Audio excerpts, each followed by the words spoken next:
সাধু যে সে কোনোদিন বুঝতে পারে না যে আমি সাধু হয়েছি। তাহলে বোঝা যায় কি করে? আপনার পিতামহর চেয়ে আপনি অতি উত্তম কথা বলিয়াছেন, আপনি তো সাধু। বলছে না না, আমি সাধু নই। বলছে মহারাজ, হরিণীর নাভিতে কস্তুরী জন্মালে হরিণী ঘ্রাণে, কস্তুরীর ঘ্রাণে বনে বনে ভ্রমণ করে ছুটে বেড়ায়, কিন্তু নিজের নাভিতে যে কস্তুরী জন্মেছে হরিণী যেমন সন্ধান নাহি পায়, যে ব্যক্তি সাধু হয় সে কোনোদিন বুঝতে পারে না যে আমি সাধু হয়েছি। কি বলবো নাকি এইখানে? কি এইখানে একটু বলবো যে সাধু কিভাবে বোঝা যায়? না থাক, অন্যদিন বলবো। হ্যাঁ বলতে হবে? তো ভাবছেন নাকি আমি না বললে যাব? দেখলাম আপনাদের লোভ আছে কেমন। হরি কথা লোভ না থাকলে তার কাছে বলা যাবে না। যার হরি কথা লোভ আছে তার কাছে হরি কথা বলতে হবে। যার হরি কথা লোভ নাই তার কাছে হরি কথা বলা। এই সাধু আইনি ওই পাশে বসায়, দূরে বসায় রাখছো কেন? এই তোমাকে বিচার হবে, অপরাধ হবে। আমার বাবার সামনে দাও, দাও বাবা, ওঠো। ওই কোনো কথা নেই, আসো। আরে কেউ না জানুক, আমি তো জানি। তুমি এদিকে আসো, আসো বাবা, একবারে কৃপা করো, চরণ ধরি। আমার সামনে আসতে হবে, ওই বদন দেখলেই আমার একটু ভালো লাগবে। আসো। ওটা হলো আমার সাধুর মুখ দর্শন, মানে আমার ঔষধ। আমার বেদি হয়েছে তো ঔষধ খেতে হয়। আর এই আজকের যে রোগ সারবে, সাধুর বদন দর্শন করলে এই বেদি দূরে চলে যাবে। রাধে রাধে। রোগ আর বেদি কিন্তু এক নয়। রোগ হয় দেহে আর বেদি হয় আত্মায়। হ্যাঁ, সাধুদের কাছে দিতে হবে। ওরে বাবা, আমার বাবা আসছে, ও দূরে বসবে কেন? আমার চোখে পড়েনি, আমি অন্ধ হয়েছিলাম এত সময়। জয় শ্রী রাধে। যাক, এই যে ভালো করে বুঝবেন, আপনারা চিনি খান না? এই চিনি খান কি না? ওই আমি আগে খুব খেতাম, এখন খেতে পারি না, এখন ডায়াবেটিস এসে গেছে। হরি বল। তো এখন এই চিনি কতটুকু মিষ্টি, এটা কি চিনি বলতে পারে যে আমি এতটুকু মিষ্টি? এই বলতে পারে? তো বোঝে কারা যে চিনি মিষ্টি লাগে? এই পিছনের বাবারা বলতে হবে, যারা খায় তারা, তাই তো? তাই আমি যদি বলি আমি গোপীনাথ বড় সাধু বড় সাধু, তাতে এখন ওই আপনাদের মাঠে জমি রাখছি 1 বিঘে মনে করেন। এখন ওই জমি আপনারা জাননি, জমি টেনে গেছে। তো আমি তো জমিতে ফসল লাগাবো দেখে গেছি। তো কোদালটা নিয়ে গিয়ে আমি মনে মনে এদিক ওদিক তাকাচ্ছি, দেখছি যে আমার জমিতে 1 হাত বাড়াতে হবে। তো কী করে বাড়ানো যায়? ওই জমির আইল কুবাইয়ে পরের জমির ভিতরে 1 হাত ঢুকোই দিলাম। কায়দা মতো সাধু হয়েছি না? কি সাধু কি আমি কম নাকি? মালা তিলক তার কম নেই। মালা দেখছেন না আপনাদের? ওই যে কদমবাড়ি সার গরুটার চেয়েও বেশি বেশি নিয়েছি। তাই বড় সাধু আমি হয়ে গেছি না? কারণ ওই মাঠে গেলে পরে 1 বিঘা 1 হাত ঢুকে যাবো অন্যের জমিতে। তো যদি লোকে বলে, একজন যদি বিচার দেয়, একটা তার গলায় মালা টালা নেই, সাধু ঠাধু না, সে যদি বিচার দেয় আর একজনের কাছে যে আমার জমির ভিতরে 1 হাত ওই সাধু কোদাল দিয়ে কোবাইয়ে ঢুকে গেছে, কেউ বিশ্বাস করবে? কি বলবে? সাধু মানুষে কি করতে পারে? কি সাধুরে কে করতে পারে বলো? এটা সাধুর। তাহলে এইখানে কি বোঝানো গেল হলো যে সাধু যে ব্যক্তি, এটা কিন্তু সাধু যদি বলে আমি সাধু, তাহলে বুঝবে ওটা শয়তান। কিন্তু যার সঙ্গ করিলে পরে যে সাধু হয়েছে, তার সঙ্গ করিতে করিতে আমার মতো দুরাচারী ব্যক্তি যদি বিন্দু মাত্র প্রেম ভক্তির উদয় হয়, জানিবে পরম সাধু তিনি হয়ে গেছে।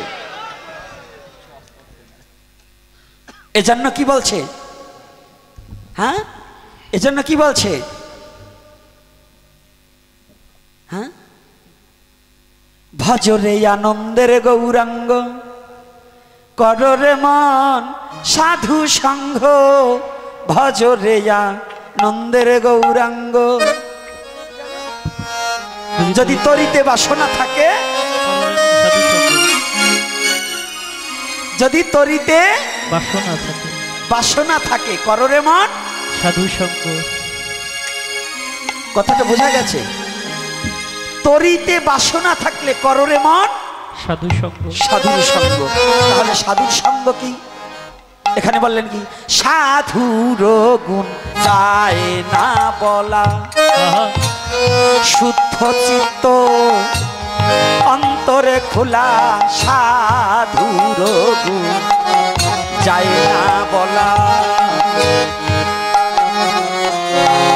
সাধুর শুদ্ধ চিত্ত অন্তর খোলা, সাধুর গুণ যায় না বলা, শুদ্ধ চিত্ত অন্তরে খোলা, সাধুর গুণ যায় না বলা। সাধুর শুদ্ধ চিত্ত অন্তর খোলা, ও সাধুর দর্শনে যায় মনের ময়লা, পরশনে প্রেম তরঙ্গ করো রে মনে সাধু সঙ্গ। করো রে মন সাধুর সঙ্গ, হজরে ভজরে আনন্দের গৌরাঙ্গ। এখানে কি বলছে? সাধুর গুণ যায় না বলা, শুদ্ধ চিত্ত কি অন্তর খোলা। কি গো? সাধুর গুণ যায় না বলা, শুদ্ধ চিত্ত, চিত্তটা শুদ্ধ। এই যে ভোরবেলা স্নান করে তিলক পড়লে কাকের মতো ঘন ঘন 3 বার স্নান করলে সাধু হওয়া যায় না। কারণ যদি চিত্তটা শুদ্ধ না হয়, দেহ খালি স্নান করে সাবান ঘষে পরিষ্কার করলে হবে না, চিত্তটাকে শুদ্ধ করতে হবে। কষ্ট পাচ্ছেন নাকি কর্তারা?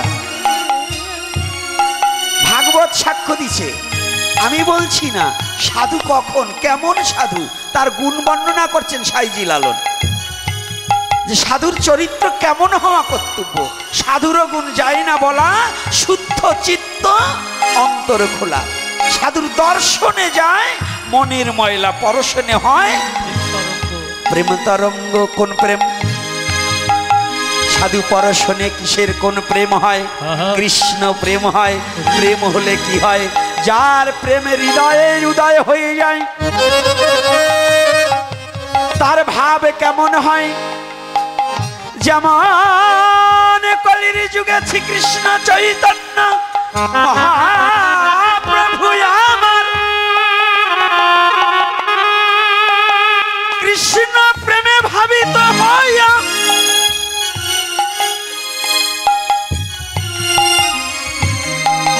মহাপ্রভু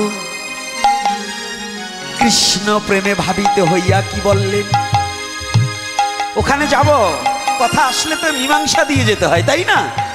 এই মহাপ্রভু কেমন কৃষ্ণ প্রেম, এই যে সাধু পরশনে কি হয়?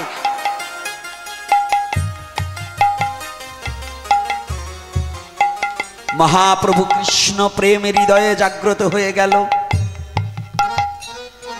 ঠিক এদিকে গভীর রজনীতে ভাবের বিকাশ ঘটেছে। মহাপ্রভু যখন সুরধ্বনির পারে দিয়ে রজনীতে হেঁটে চলেছে, এদিকে কৃষ্ণ প্রেম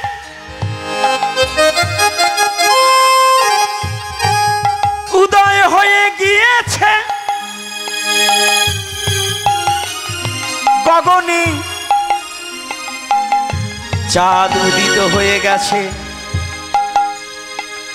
যখনই গগনে চাঁদ উদয় হয়েছে, ওই চাঁদের কিরণ ওই গঙ্গার জলে পড়েছে, জলে পড়েছে।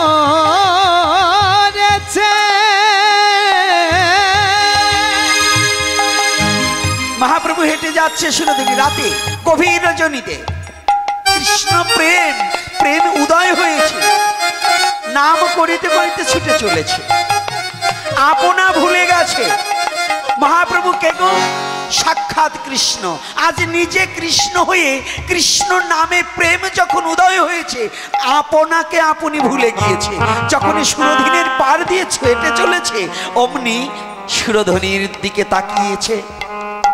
যখনই গঙ্গার দিকে তাকিয়ে দেখতে পায়, ওই গগনের চাঁদ যেন সুরধনীর ভিতরে পড়েছে, ওই চাঁদের ভিতরেও যেন আমার রাধা গোবিন্দকে দর্শন করছে। মহাপ্রভু মহাপ্রভু ওই চাঁদের মধ্যে, জলের মধ্যে চাঁদ দর্শন করে, ওই জলের মধ্যে যে চাঁদ দেখেছে, ওই চাঁদের মধ্যে রাধা গোবিন্দকে দর্শন করে মহাপ্রভু গোবিন্দকে ধরবে বলে মহাপ্রভু কি করছে, একবার কৃষ্ণ বলে ঝাঁপিয়ে পড়ল, কৃষ্ণ বলে ঝাঁপিয়ে পড়ল, কৃষ্ণ বলে ঝাঁপিয়ে পড়ল, কৃষ্ণ বলে ঝাঁপিয়ে পড়ল। যখন চাঁদ দর্শন মানে কৃষ্ণ দর্শন করেছে চাঁদের মধ্যে, মহাপ্রভু যখন ঝাঁপিয়ে পড়েছে না, পড়ার সাথে সাথে মহাপ্রভু ভাবে এমন বিভোর হয়ে গেছে, ওই যে কৃষ্ণ ধর্ম বলে যে ঝাঁপিয়ে পড়েছে, এক পড়ায় 13 দিন পর্যন্ত গঙ্গার জলের মধ্যে ছিল। কতদিন? কতদিন? ভালো করে মনে রাখতে হবে। যখনই কুর্ম আকৃতি হয়ে গেলেন কৃষ্ণ প্রেমে, মহাপ্রভু জলের মধ্যে পড়ে কৃষ্ণ ধরব বলে ওই চাঁদকে জড়িয়ে ধরতে গিয়ে, চাঁদকে ধরেনি, ধরেছে কাকে? রাধা গোবিন্দকে। কুর্ম আকৃতি, কুর্ম কেমন? হাত পা গুটিয়ে যেমন ভিতরে কচ্ছপ চিনেন তো? হ্যাঁ, আপনাদের এই কদমবাড়িতে মাঝে মাঝে ওঠে না? আসে তো? না হলে বাণীশ্বর যাবেন। এই যে কর্তারা, এইখানে কদমবাড়ির লোক আছেন তো? এই আছেন তো? আমাদের এই বৃহত্তম ফরিদপুরের একটা গর্ব হচ্ছে শ্রদ্ধাভাজন মহামানব ক্ষণজন্মা মহাপুরুষ গণেশ পাগল। ইনি হচ্ছে বৃহত্তম ফরিদপুরের একটা গর্ব। কিন্তু আমি আপনাদের প্রতি একটু মনক্ষুণ্ণ। এই মনক্ষুণ্ণটা যারাই আপনার ফুলবাড়ি নিবাসী এবং কদমবাড়ি নিবাসী এই আশেপাশে যে ভক্তরা আছেন, আপনাদের একটা জিনিস করা উচিত। এত বড় একটা মহাপুরুষের মেলায়, এই মেলায় মুরগির মাংস, শুয়োরের মাংস, কাচ্ছপের মাংস, খাসির মাংস, হোটেল দিয়ে যে এই যে ব্যবসা শুরু করছেন আপনারা, এবং যা এই আত্মাপা গছমাপা টাকা নিচ্ছেন, এ ধর্ম হচ্ছে না আর অধর্ম। কয় পুরুষ খাবেন? শেষ হয়ে যাবে, থাকবে না বেশি দিন। কারণ এই অন্যায় অত্যাচার যখন শুরু হয়, তখন মহাপুরুষ সেখানে থাকে না। আমারে চোখে দেখতে পারেন বা না পারেন, সত্যি কথাটা বলে দিয়ে গেলাম। অর্থাৎ যদি আমার এই সিদ্ধ পীঠটা, এটা আমাদের অহংকার, গর্ব, হাজার হাজার লাখ লাখ লোক এসে সাধুগুরু বৈষ্ণব যেখানে মেলা, মিলন মেলা মিলায়, এখানে অন্তত আপনাদের একটু আইন করা উচিত যে ওই দিনটা অন্তত একটু শুদ্ধ খাবার খাওক, যারা আসুক। ওই পবিত্র মাটিতে এতগুলো পশু হত্যা না হোক, এইটা আপনাদের প্রতি একটু সবিনয়ে প্রার্থনা করা উচিত। আমিও করি, এটা আপনাদের নলেজে একটু ঢুকানো উচিত। কি কষ্ট পাচ্ছেন নাকি কর্তারা? পাইতেছি। আর পাইলেও কিছু করবার নাই। কথাটা বুঝছেন? এটা উচিত, এটা এই কথাটা ছড়িয়ে যাবে তো, এই জন্যই বইলে গেলাম। এই যে আজকে অন্তত 20 খানিক ইউটিউবার আসতে আমার বাবারা কয় এই ক্যামেরা বন্ধ করেন। আজকে গোপীনাথরে পাইতেন না ওরা যদি না থাকতো। এই ক্যামেরা কয়টারও দরকার আছে, বুঝতে পারছেন? ওরা প্রচার করছে বিদায় আপনাদের চরণধুলি আমি পাওয়ার সৌভাগ্য হয়েছে। হ্যাঁ, এই জন্য ওদের আসলে বকাঝকা না করে, রাগারাগি না করে একটু বলবেন যে বাবা একটু উঁচে কর না, একটু নিচে কর। কিন্তু ওদের তাড়াইয়ে দিয়েন না, ওদের তাড়ালি পরে পরে পাবেন না। ওরা ছাড়ে বিধায় ঘরে বসেও দেখতে পারেন, তাই না? কি ঘরে বসে দেখতে পারেন কি না? তাই ওরা আসে বিদায় একটু পান, ওরা যদি তাড়াই দেন তাই পাবেন কোথায়? এজন্য ওদের তাড়াইয়েন না, ওদের একটু বসার জায়গা করিয়ে দিয়েন, এটা একটু অনুরোধ করি। রাধে রাধে।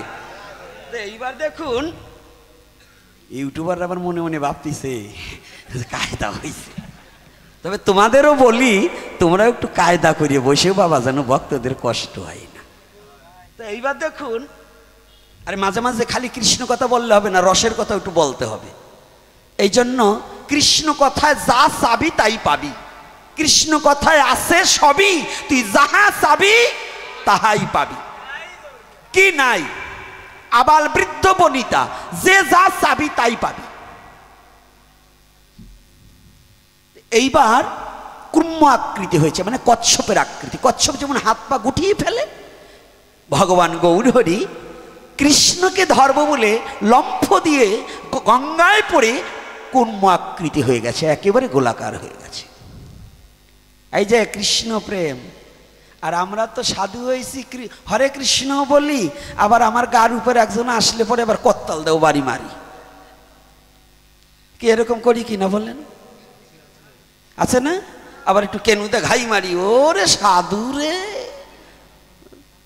আমার মতো এইরকম হারামজাদা আবার বলে কৃষ্ণ প্রেম, ওরে প্রেম রে।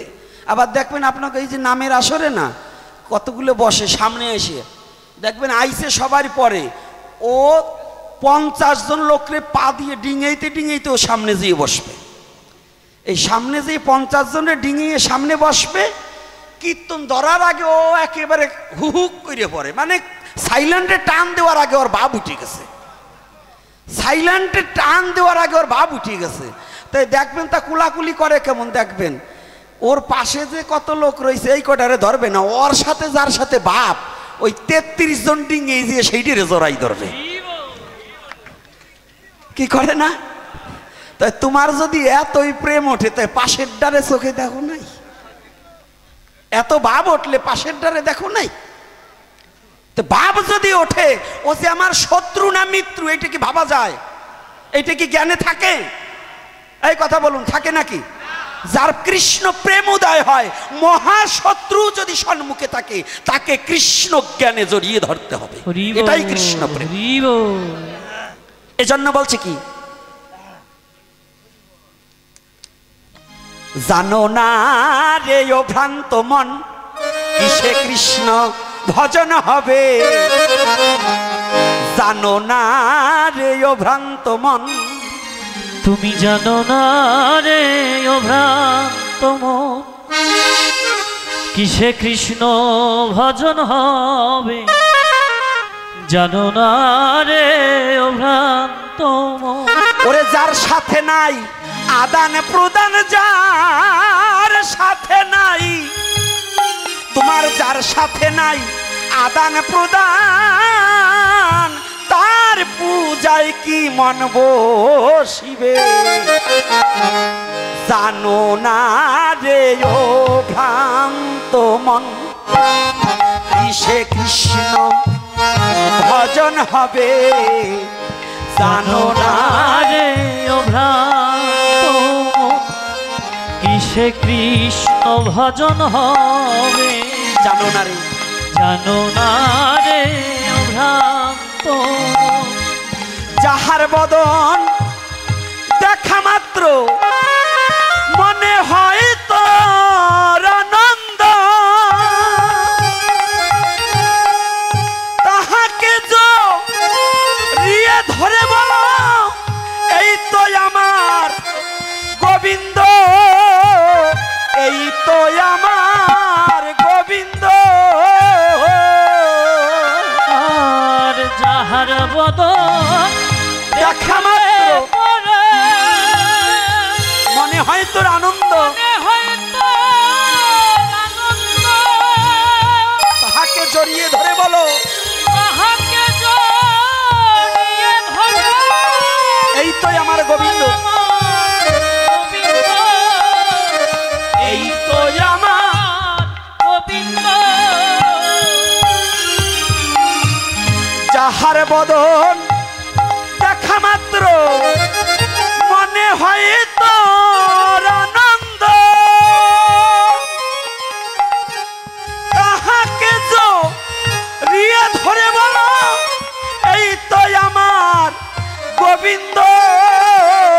এই তো আমার গোবিন্দ।